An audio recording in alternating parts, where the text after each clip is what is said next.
Seguruenik munduan ez da beste herrialderik topikoen eta ezjakitearen horren biktima denik. 1979ko iraultzarekin Shah tronotik kendu zutenetik eta klerigoek Islamia Errepublikaren zuzendaritza hartu zutenetik, Irani buruz erakusten diguten irudia, inmobilismoarena eta emakumeen derrigorrezko beloarena dira. Ikuspegi hau are gehiago puztu dute, itzal handiko zenbait komunikabideek Iran terrorismoaren laguntzaileen zerrendaren buru jarri dutenetik. Aldiz, gaur egun Iran lurralde segurua eta zeharo abegitsua da, bidaiariari ustekabean hitz eskaintzen dizkiolarik. Iran Asiako hego-mendebaldean kokatzen da, ekialde ertainean hain zuzen. 1.650.000 kilometro karraturekin kontinenteko 6. herrialderik handiena da. Txina, Rusia, India, Saudi Arabia eta Indonesiaren ondoren. Muga egiten du Turkmenistanekin, Kaspio itsasoarekin, Azerbaijanekin, Armeniarekin, Turkiarekin, Irakekin, Persiako eta Omango golkoekin, Pakistanekin eta Afganistanekin. Lehen begiratuan herrialdea meseta zabal bat baino ez dela dirudi, baina baditu elementu geografiko aipagarriak, Zagros eta Elbrus mendilerroak adibidez, eta baita Kaspioko itsasoa eta Persiako eta Omango golkoak. Ikusentzunezko hau, topikoetatik igez egiten duen bidaia da.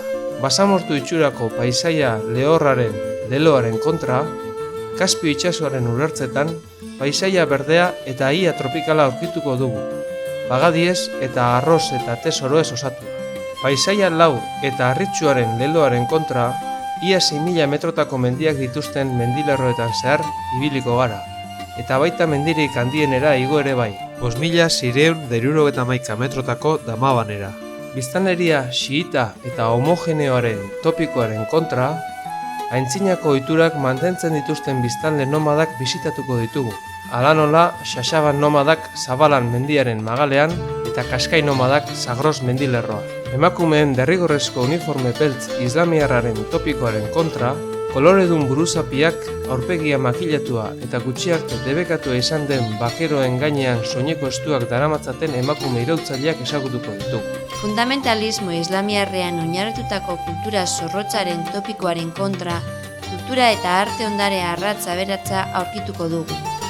Aintzinako Persiako hiriak, Persepolis adibidez, Zoroastrianoen suaren tenpluak, eraikuntza xumea baina apaindura koloretsu eta esotikoa duten elizak, mausoleoak eta meskitak, munduko alfonbrarik preziatuenak, guztia herrialde honetan aurretik bizi izan diren zibilizazioei eta munduan izan den komunikazio eta komertzio bide garrantzitsuenari, zetaren bideari esker. Hiriburura heldu berri, Teheran handiegia da guretzat. 1.200 kilometro karratu duen hiri handia da. Hegoaldean auzo txiroenak daude, 1.000 metrotako altueran, eta iparraldean berriz aberatsak bizi dira. Auzo modernoetan 1.800 metrotara Alborz mendien magaletan. Kotxe zirkulazioak kristoren ahazpia sortzen du. Hiriburu aktiboa, zaratatsua, handia eta kutsatua da zenbait honetan. Autopista eta etorbide handiek hiria osoa zeharkatzen dute. Muhammad Reza Shahak bultzatuta, Los Angeles hiriko eredu urbanistikoa imitatuz eraikitako hiria baita. 14 milioi biztanle ditu ara eta ona gelditu gabe, kaleetan naiz lurrazpiko metro modernoan.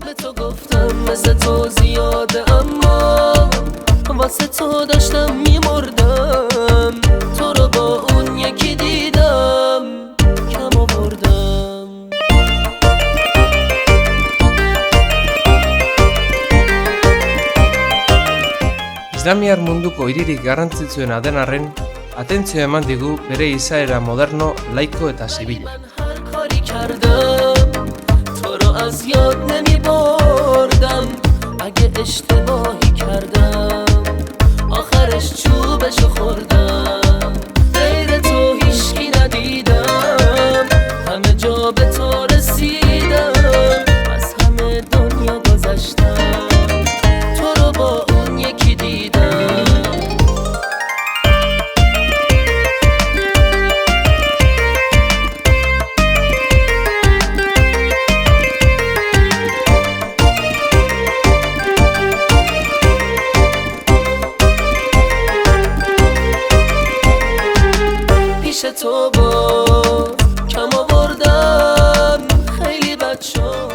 Neska gazte kontra iraultzaileak ere atentzioa eman digute. Koloredun buruzapiak, aurpegia makillatua eta gutxi arte debekatuta izan diren bakeroen gainean soineko estuak daramatzate, erlijioaren polizia beldurgarriari desafio eginez. به تو گفتم مثل تو زیاده اما واسه تو داشتم میمردم تو رو با اون یکی دیدم کم آوردم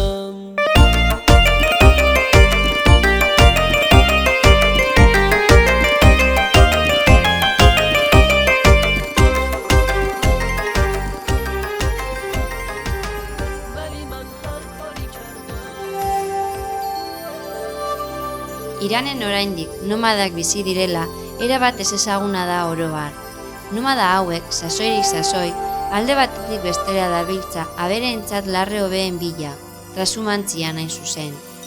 Aintzinatik, Persia kultura askoren pasalekua izan da. Leinu nomadek Pertsiako inperioari nortasun berezia eman zioten. Gaur egun, 1.000.000 biztanle dira nomada, 100 leinu desberdinetan lurralde osoan zehar sakabanaturik.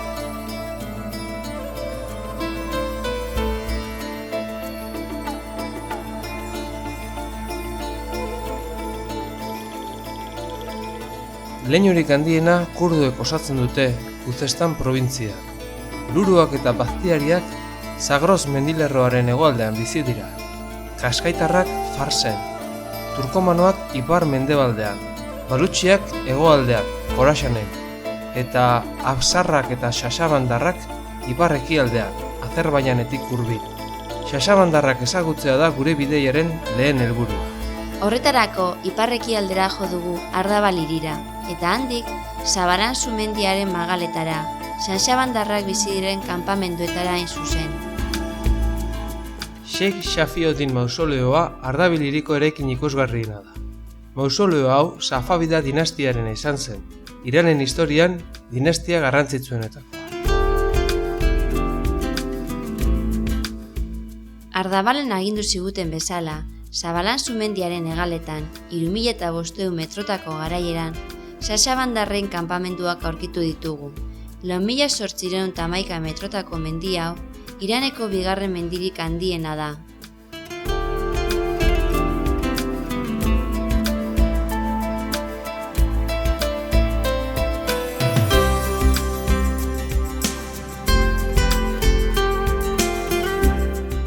Gaur egun, komunitate txikia dira Sasabandarrak.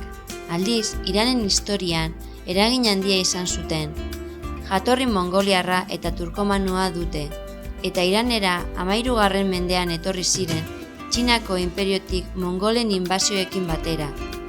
Safavida dinastiaren garaian, bereziki Shah Abbas lehenengoaren erreinuan 17. mendean, errege guardia bihurtu ziren beste leinuen matxinadak zapaltzeko.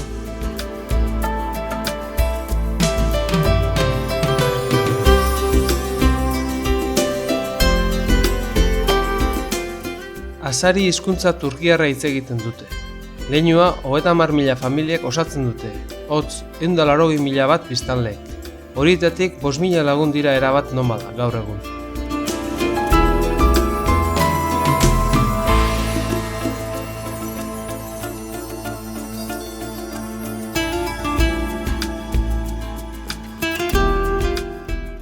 Negua eta udaberria Araxes ibaiaren ondoan pasatzen dute, Azerbaijanekin mugan, hemendik 100 kilometrotara iparralderantz.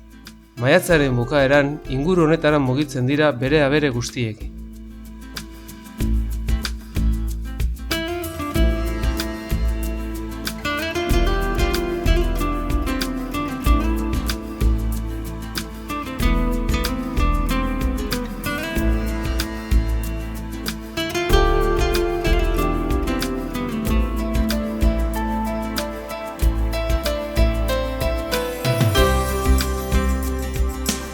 Sasabandarrek beraien kanpamenduan gurea jartzeko baimena eman digute.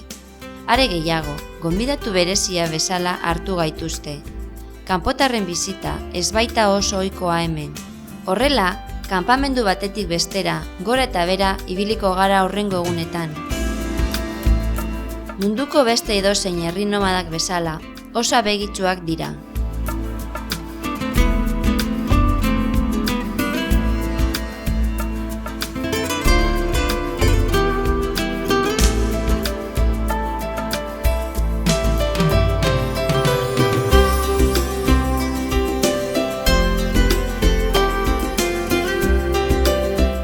Beraien dendak erdi esferikoak dira, Asia erdiko leku gehienetan bezala. Alatxik esaten diote. Taketa luzeak lurretik dendaren goialdean dagoen egitura zirkular bateraino doaz, eta berau soka lodi batez lurrera lotzen da, zirkunferentziaren erdian. Guztia ardiaren larruarekin estaltzen da. Barnekaldea oso ondo antolatua dago, antolaketaren arduradunak emakumeak direlarik.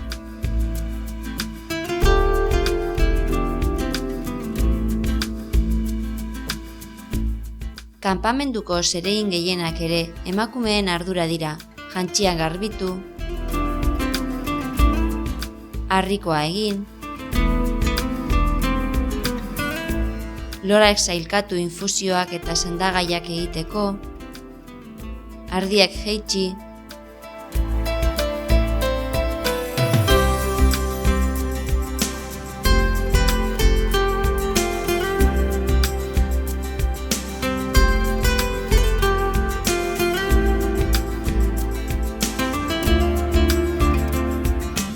esnea iragazi, gazta egin,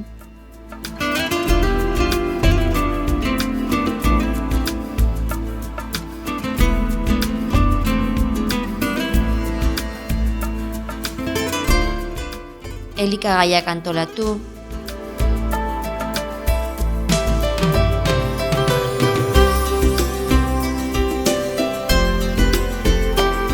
zimaurra batu eta jaso,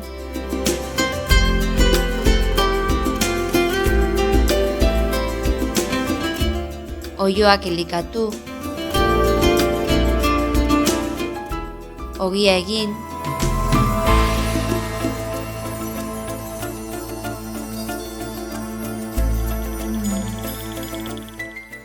alfombrak egin, Gizonezkoek beste zeregin batzu dituzte. Adibidez, ardiak sendatu, ilea moztu, baina bereziki ardiak zaindu. Mendi hauetan hartzaren mehatxua kontutan hartzekoa baita.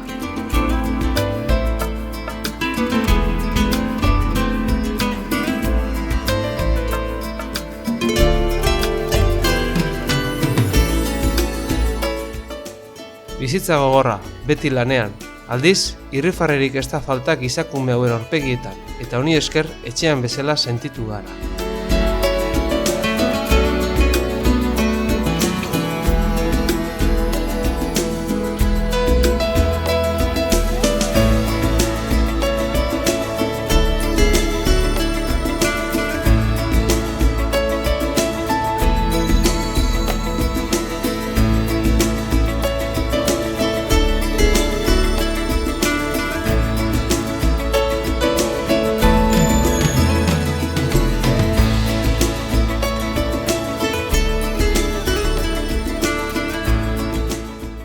Baina gure bidaiak aurrera egin behar du. Sasabandarrei eta Zabala mendiari eskerrak emanez aurre esan diogu.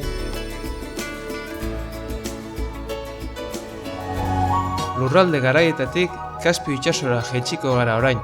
Hezetasun handiko lur eta hostotza etxiko basoetara, itsasoa eta Albortz mendilerroaren eskualde estua. Rast eta Lagilan Kaspio itsasertzeko hiri garrantzitsuenak dira.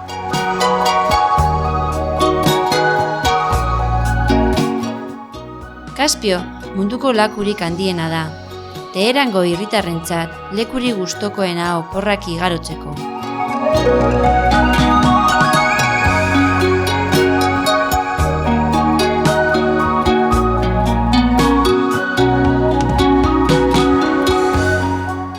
Baina ezin da edonon bainatu. Gobernuak islamiar legearen arabera, bainu hartzeko lekuak mugatzeko harresi handia jaso ditu. Gizonezkoak eta emakumezkoak bata bestiari elkarrez ikusteko. Legeak gu bezalakoa atzerritarrentzat ere balio du. Eguratzeko esetasunari eta euri ugariari esker, eskualde honetan nekazaritza ekoizpena kalitate handikoa da.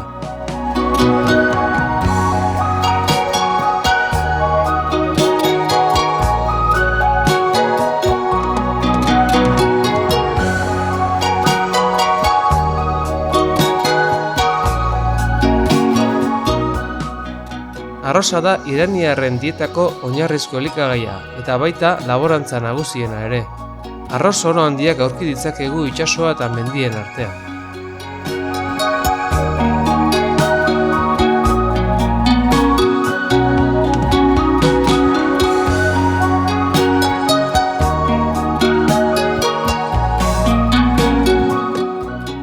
Batzuk usta jasotzen duten bitartean, beste batzuk usta berria ereiten hasiak dira.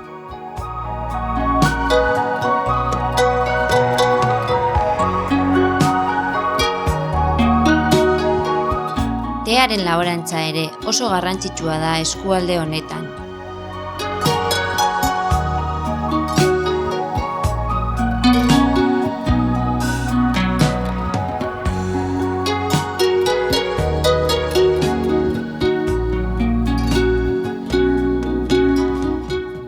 Te eta arroz soroak utzi eta mendietara jo dugu, mendien aldapetan eraikitako masule herria zeharkatuz.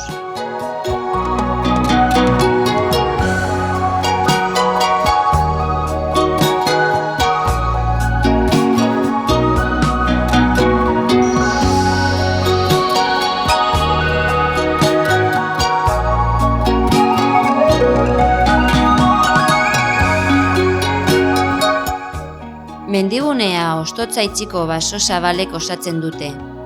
Ezusteko paisai honen arrazoia, Alborz mendikatea da, itsasoan sortutako laino euritsuak gelditzen dituelako. Horrexegaitik inguru hau horren hezea da eta gainontzeko herrialdea horren lehorra.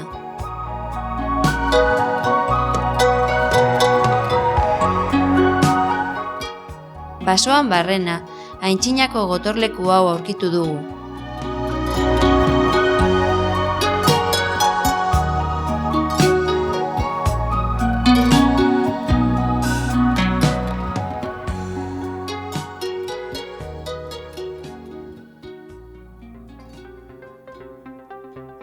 Alborz mendikatean Iraneko mendirik handienak aurkitzen dira. 70 gailurrek 4.000 metrotako garaiera gainditzen dute. Guztien artean handiena Damaban da, 5.630 metrorekin. Bertara igotzea da gure hurrengo helburu.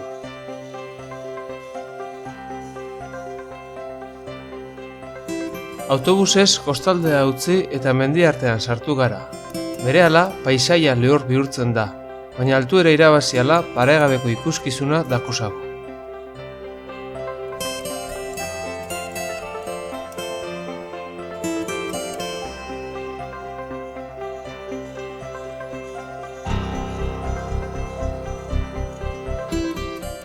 Damaban mendiaren ikuspegi onenak Palur herrian daude. Bertatik, gailurrera igotzeko aukeratu dugun bidea, hegoaldeko alegia, ikus dezakegu. 3 egun beharko ditugu. Reiner herritik 2.000 metrotatik 3.000 metrotara dagoen lehenengo kanpamendura. Handik, bigarren kanpamendura, 4.200 metrotara, eta azkenik gailurrera. Damaban beti gainean dugula, lehenengo eguna oso erraza da. Baina guk lasai hartu dugu, indarrak gordetzeko eta ondo aklimatatzeko.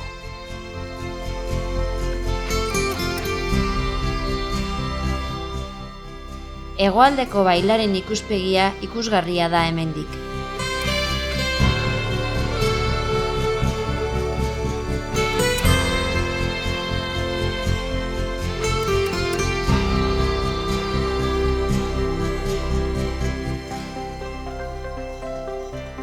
Meskita honen ondoan, 3.000 metrotara jarri dugu gure kanpamentua. Gu bezala, mendizale iraniar asko mendian gora datoz. Iraniarren artean, mendirako zaletasuna oso zabalduta dago, baita emakumen artean ere.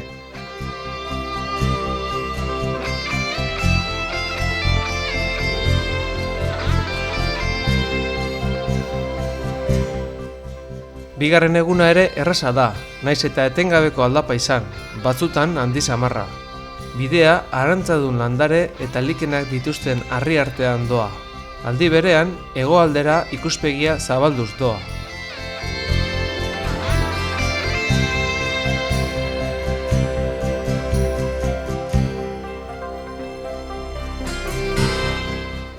Motxilak mandoek igotzen dituzte.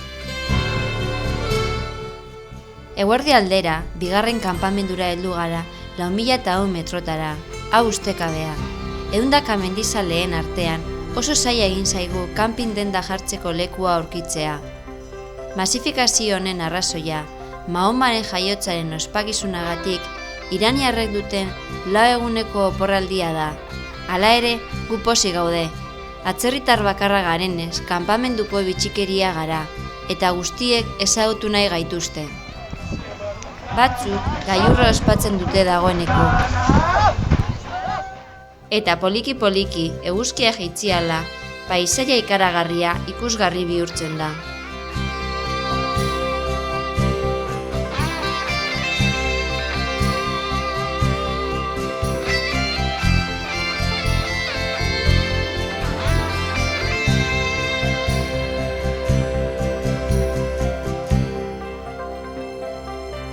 Hirugarren egunean, goizeko ordu 1:00 ibiltzen hasi gara. Egun sentian, goizeko 5 aldera, 5.000 metrotako garaiera gainditu dugu, bidea erabat elurtua eta oso aldapatzua delarik. 700 metrotako desnibela besterik ezaigu geratzen. Goizeko 7:00 azido sulfidriko eta ur lurrunaren tximeneak ikusi ditzakegu. Hauen artean pasatu beharra dugu, arnasa hartzea zaila egiten delarik.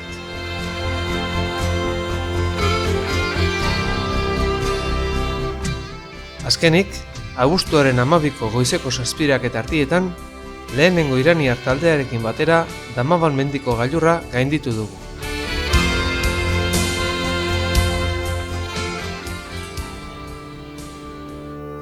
Gure bidaian hegoalderantz joko dugu orain.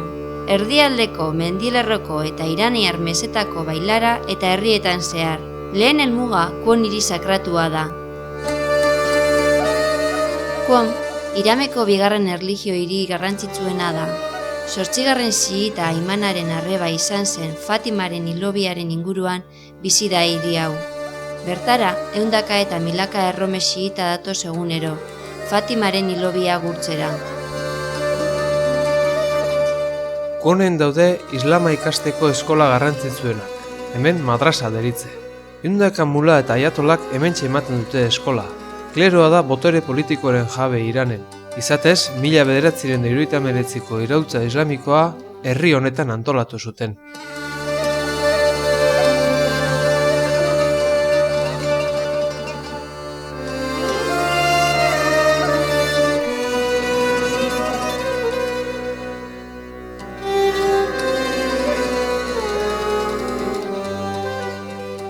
Hemen, emakume guztiek derrigorrez jaskera islamiarra daramate, xadorra alegia. Eta noski, ni neuk ere araua bete behar dut.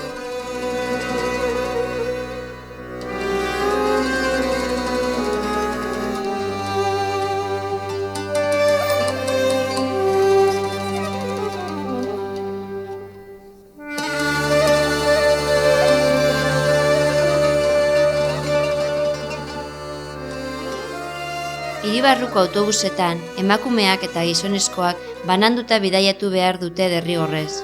Musulmanak ez garenok meskitara sartzea debekatuta dugu. Hala ere, sartzeko baimena eskatu eta lortu dugu. Bere edertasuna paregabea da.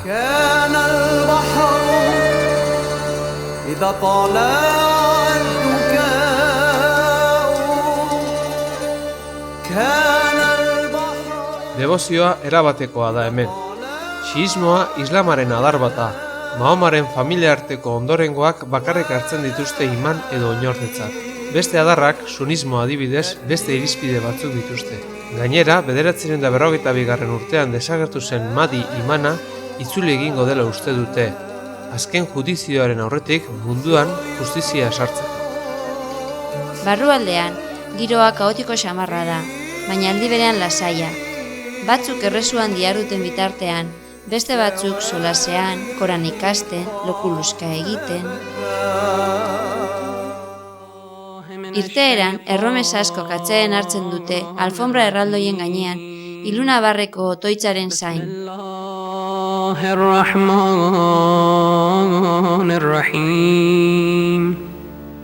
Herri eta hirietako hilerrietan, Iran-Irak gerran hildako martirien aldeko oroigarri ugari aurkitu daitezke.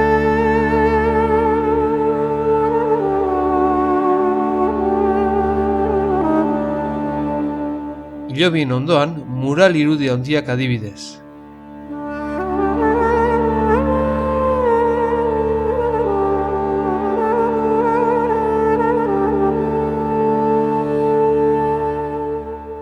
Baita kale artean ere bai, badirudi gobernuari gerra hau ahaztea ez zaiola komeni.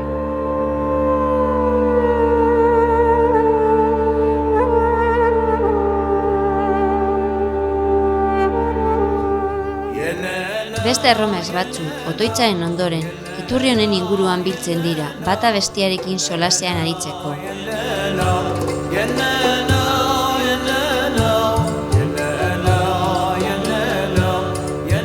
Emakumeek aldiz, dendartean gustorago dabiltza. Bitxiak dira gehien gustatzen zaiena. Eta horrela, egunez egun, iluna barra dator, baita erromes berriak ere. Kur eta bere espiritualtasuna atzean utzi eta hegoalderantz jo dugu, Isfahan irirantz. Isfahan Iraneko perla da, basamortuaren erdian, giro miraritsua duen hiria eta askorentzat munduko hiririk ederrena.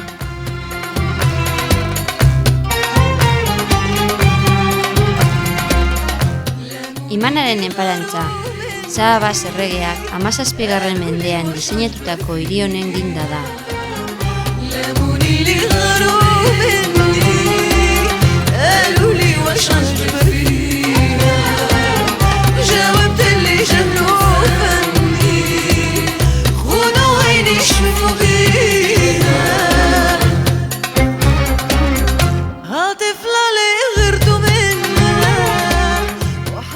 Kolore urdin eta beltza kombinatuz, lora irudiez osatutako mosaikoek, eraikinen kupula eta hormak apaintzen dituzte.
Kalearteko bizitza lasaia dirudi, kontenplazioa, pasioak eta solasaldiak lanean aritzea bezain garrantzitsuak direlarik.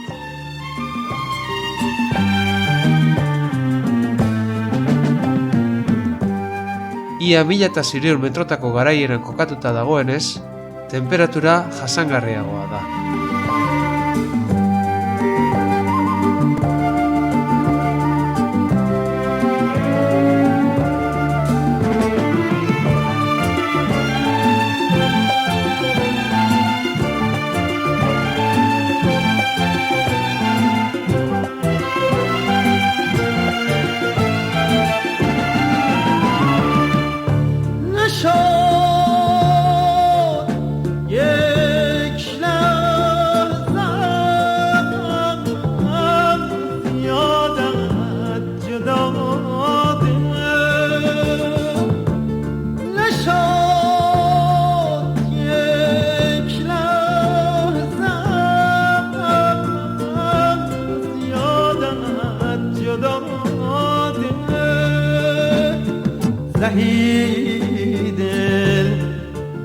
آفرین دل مرحبا دل مرحبا دل زهید Iraneko edozein hiritan, guneri garrantzitsuena basarra edo merkatua da.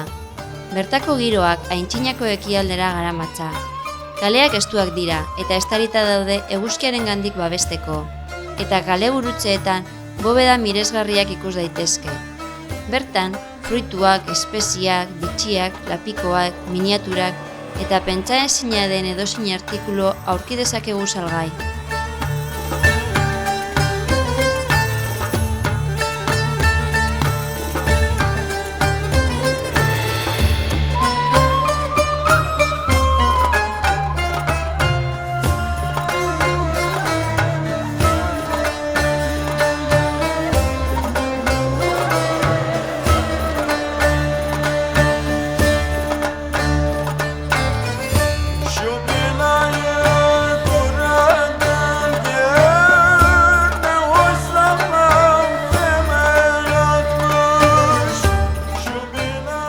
Artoa eta garia birrintzeko tailerra ere bai. Baina dotoretasuna artisauak ematen diote.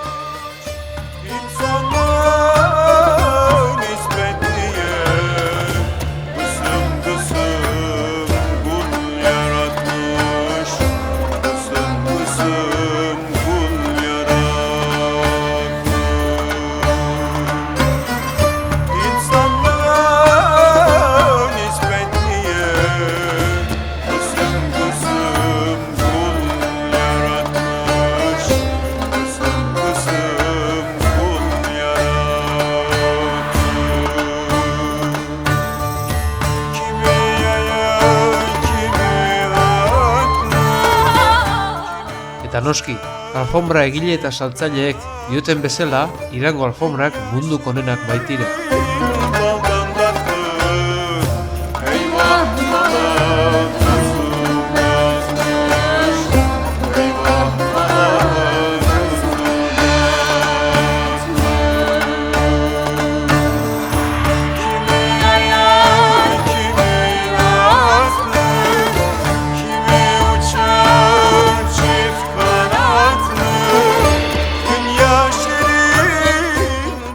Okindegiak ere erabat artisauak dira, eta bertako ogian gustokoa dugu.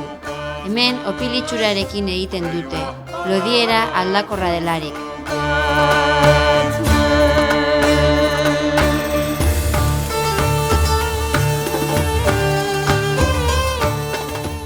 Tea erateko etxeak gizonezkoen elkargune dira, pipa erreala solasean aritzeko.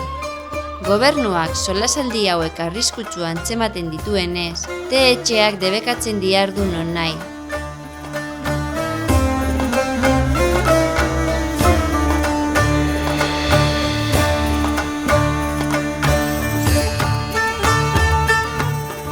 Baina hiri hau eta bertako biztanleak Zagros mendietatik datorren Sayanders Rut ibaiari esker bizi dira.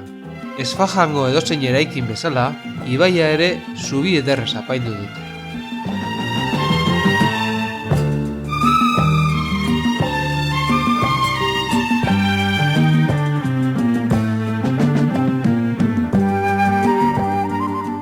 Ibaia eta bere urertzak bizitatzeko egunik aproposena ostirala da, kristauen igandearen baliokidea.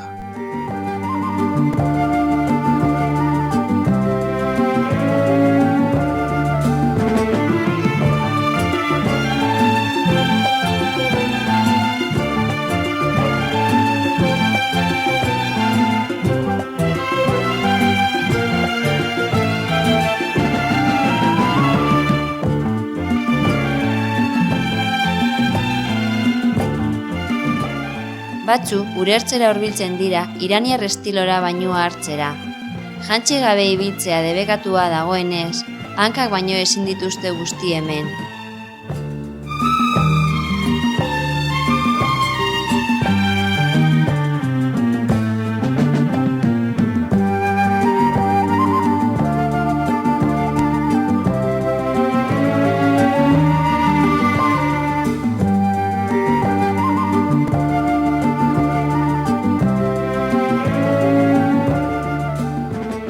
Beste batzu aldiz, piknika prestatzen dute ibaiaren ondoko berdegunetan. Piknika da iraniarren denbora pasa gustokoena. Edozein berdegunek balio du oilar zati bat jarri eta piknika prestatzeko.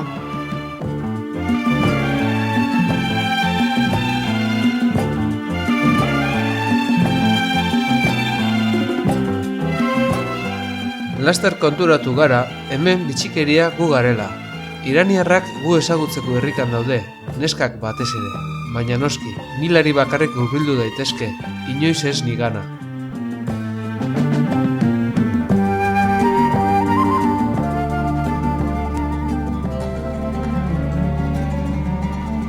Orain, Isfahan ederraren hego-mendebaldera joko dugu. Kaskai izeneko nomadak bizi diren mendietara hain zuzen. Mendietarako bidean, ur-jauzi ederra aurkitu dugu Semironen.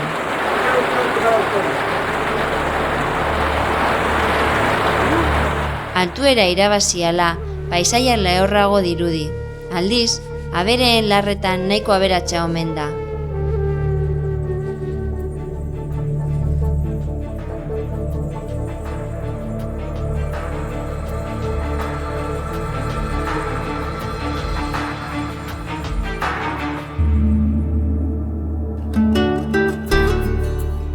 Lurralde menditsu eta zabal honetan sakabanatuta bizi dira Kaskai familiak.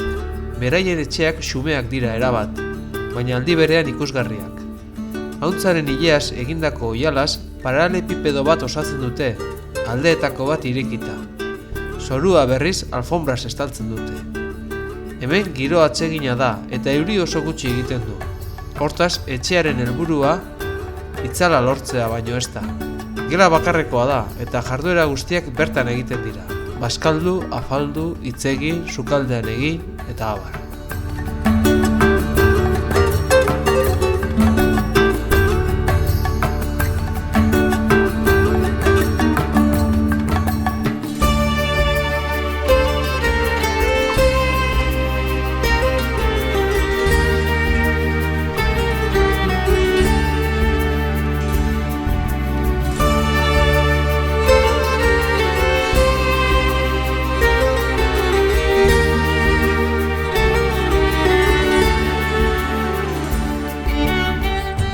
Kaskaitarrak Irango nomada talde ugariena dira.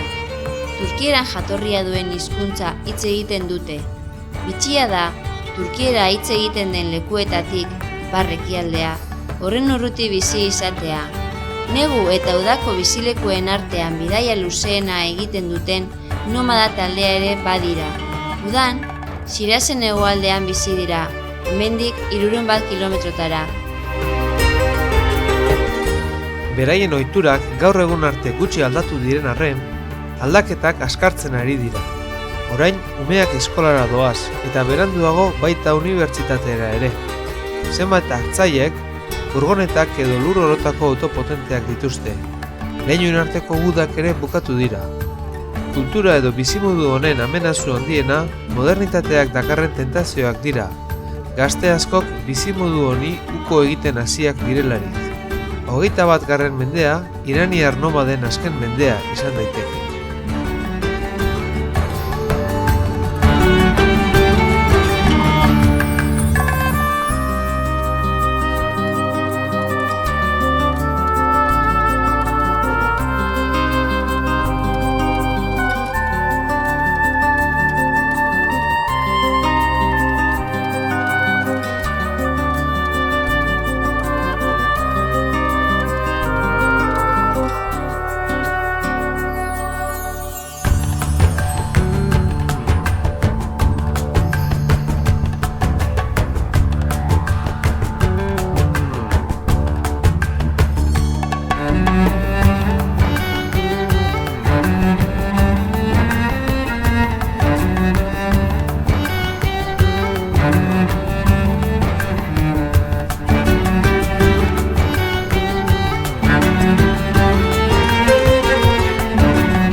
Hauntz eta ardien abeltzainak dira. Hauengatik esnekiak eta artilea lortzen dute. Azken honekin, alfombra ederrak egiten dituztelarik.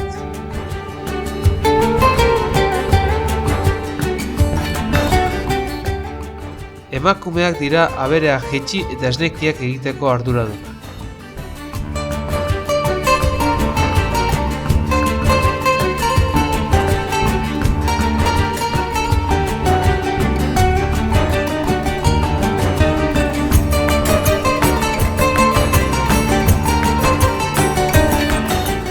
Etxeko zereginetaz gain, alfombrak egitea ere emakumeen zeregina da.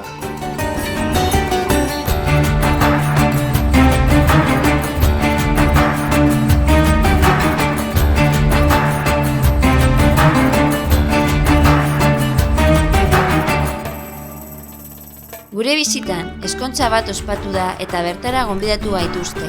Horrelako aukerari ezin diogu bizitzik esan. Ekitaldi berezi honetarako, Kaskai emakumeak bezala jantzi naute, eta bere etxean hartu gaituen familiarekin batera, ezkontza ospatuko den zelai zabal bateraino joan gara. Lehendabiziko harrera ezkongaientzako da.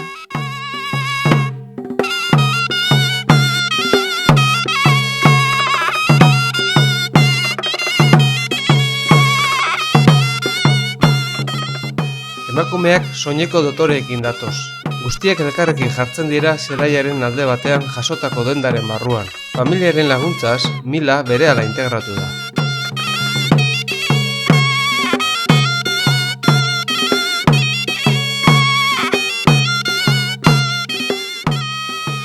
Emakumeen apaintzeko ohitura bitxia da.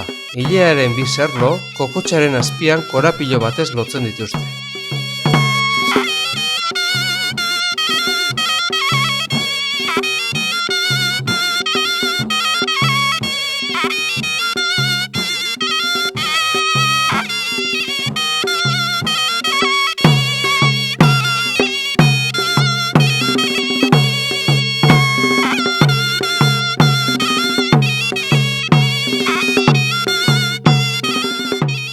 Gizonezkoak zelaiaren bestaldean elkarrekin jartzen dira.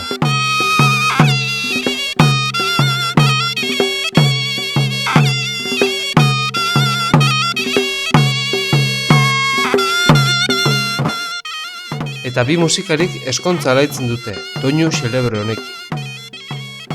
Emakumeak berehala dantzari ekin diote. Koloretako bi zapi gora eta bera eraginez, korroan biraka mugitzen dira. Koreografia nahiko erreza denez, Milak berehala ikasten du eta beretako Kaskai emakume batek bezala, berak ere dantzaldian parte hartzen du.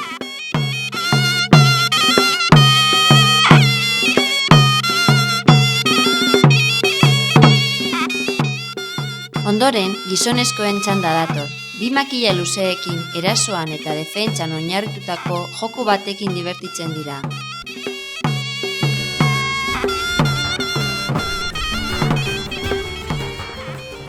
Bitartean, jendea joan eta torri dabil, bata eta bestearekin hitz egiten. Lagun zaharrak agurtzeko eta baita berriak egiteko eguna proposa da gaurkoa.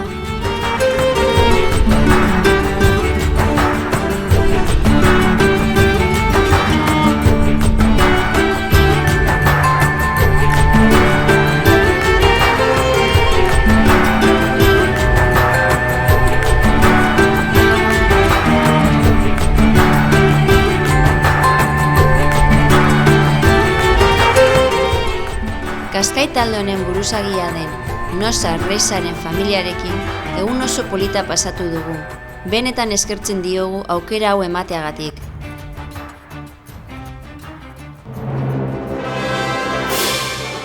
Hegoalderago goaz orain, baita denporan zehar 2005 urte atzera ere, Persepolis hiriraino, alegia.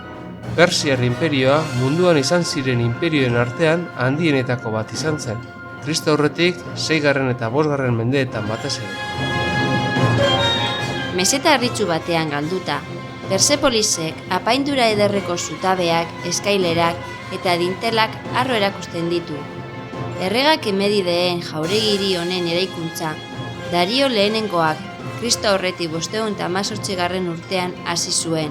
Urte berrian zerga birketetarako erabiltzen zen batik bat, inperioaren boterea erakusteko.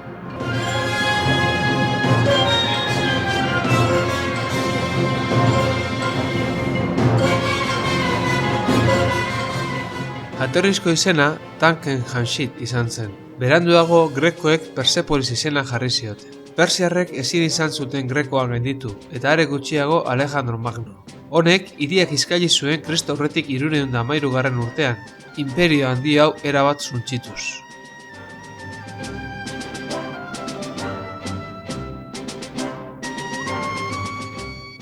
Eraikin multzo hau terraza artifizial baten gainean jasota dago. Guztia, harri erraldoiez egina dago. Harriak zehaztasun handiarekin moztuta eta bata bestiari argamasa gabe lotuta. Baita marmolaren itxura hartu arte leunduta.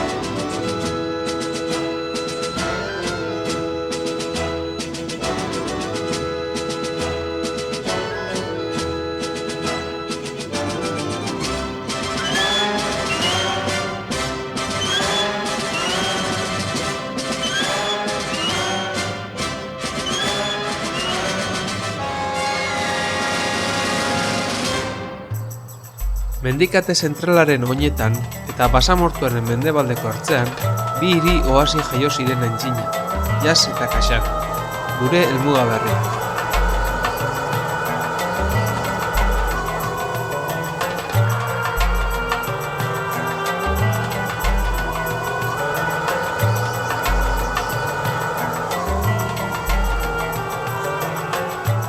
Beroa jasanezina den arren eta paisaia gero eta lehorragoa den arren, bere edertasuna poliki gehituz doa, Duna itsaso hau aurkitu duguna.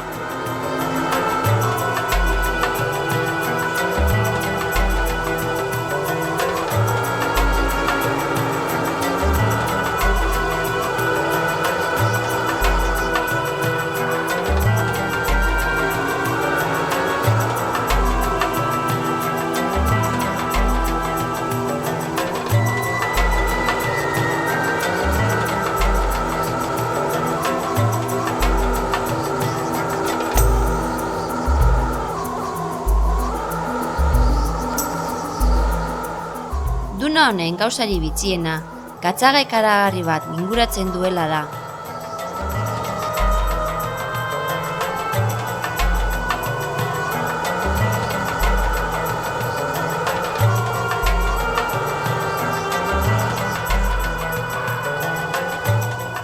Kamioi handiak doaz gatzaga lehorraren barrena. Autostop egin dugu eta 12 kilometro gatzaga barrena eraman gaituzte. Gatza erausten den lekuraino hain zuzen.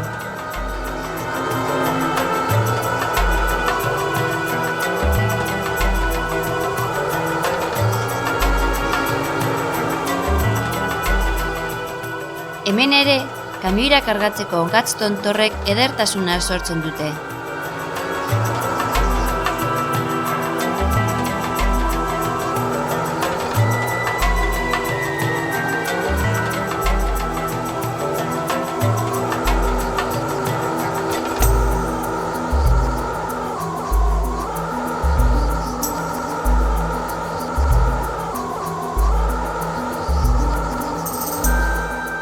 Basamortuan barrena aurrera egin dugu, noizean behin herrixka oasitatik pasatuz.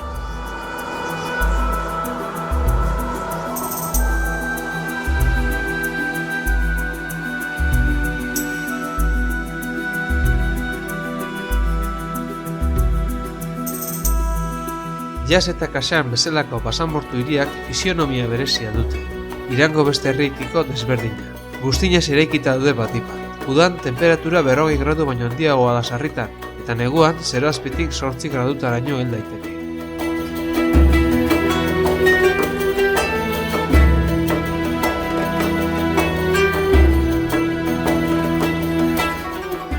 Alde zaharreko kaleek Zabatz izena dute, oso estuak dira eguzkiaren gandik babesteko.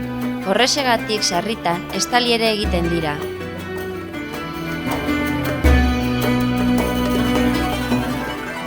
Argia sartzeko argizuloak dituzte. Bidegurutzeen gainean berriz bobeda handiak.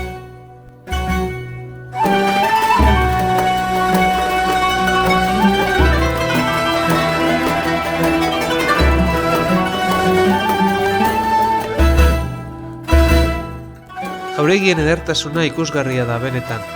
Hiri hauek mendeetan zehar, Indiara eta Txinara zetaren bideari darraiz espedizio komertzialen atsedenleku izan ziren. Basamortuaren arriskuetan, egarria, eguzkia, lapurrak sartu aurretan. Marco Polo bera ere hemendik pasatu zen 1972 urtea.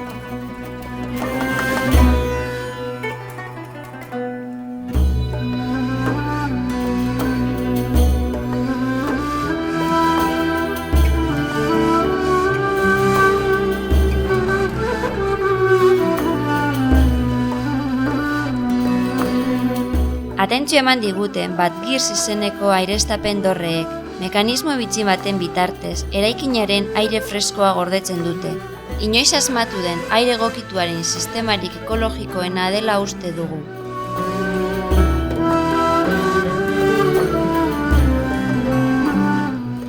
Oste sistema honek lurrazpiko ur biltegietako airea fresko mantentzeko ere balio du, ura alperri galdu ez dadin.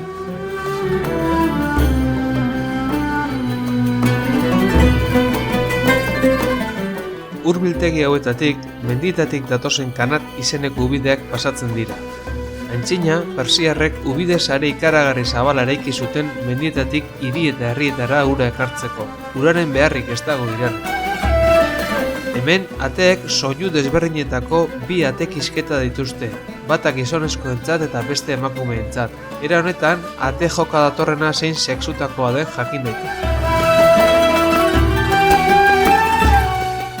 Sortez, gure egonaldiak Madi Imanaren urteurrenaren ospakizunarekin bat egin du. Jende ugari kalera ateratzen da pastelak, gozokia eta bestelako janariak elkarren artean banatzeko. Zalaparta itzala da, banaketa lekuetan batez ere. Baina bereziki zerbait gustatu bazaigu, basamortuko hirien ilunabarrak izan dira.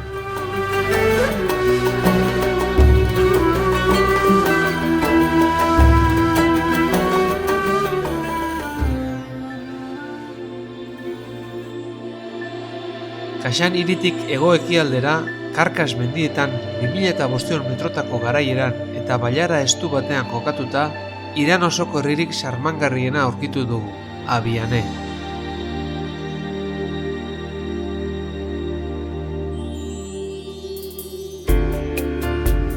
Mendiaren hegal aldapatsuan kokaturik, etxeak eguzkiari begira jaso dituzte. Negua oso gogorra baita hemen.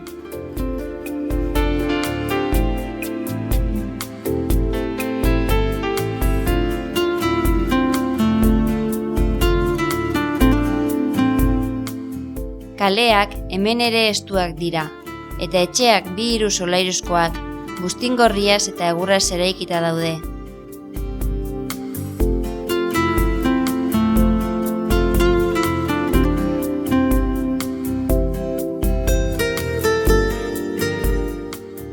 Leiho, balkoi eta ateetako egurraren apaindurak ikusgarriak dira.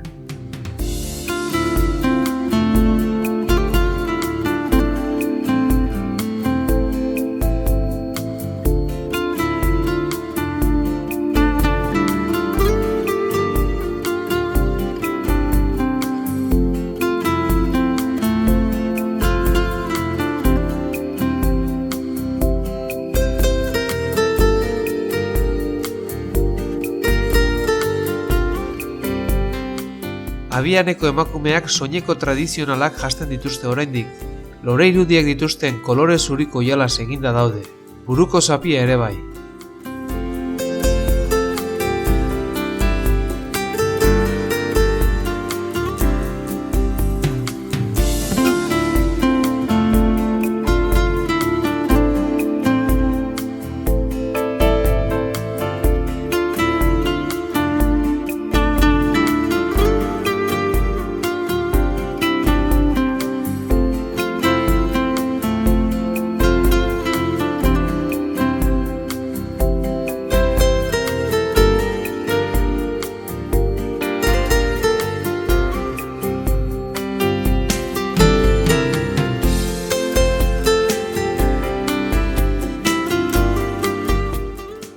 Bi gona bata bestearen gainean jasten dute. Gainean bordaduna eta koloretsua, eta azpian kolore iluna duena.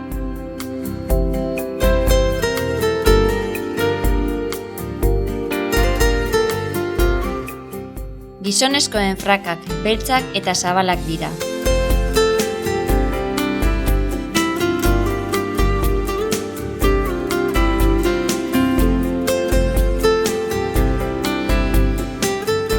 Bidaia hau bukatzeko, beraiekin eta beraien ohiturekin bizitzea baino modu hoberik ez dago. Eta are hobeago, ilunabarronen eguzkiari zo agur esatea.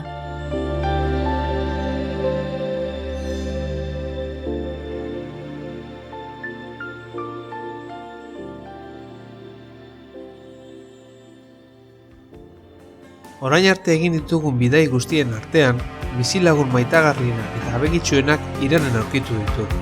Hemendik agur bero bat bidali nahi diegu bidai honetan ezagutu ditugu iraniar guztiei, asko izan baitira, baita eskerrak eman ere. Bereziki Xaxabandarrei eta Zagraren familiari, bere adizkidetasun eta harreragaitik. Nia sarri, Kaspioko basoitzi eta gure gidariari. Rezari, Rainer herriko mendiaterpeko arduradunari. Huseini, Alibabako basulokoari, hizketaldi atseginengatik eta emandako kontaktuengatik. Aliri, kaskai nomadan bizitzan sartzen laguntzeagatik eta ingurune ezezagunak aurkitzen laguntzeagatik.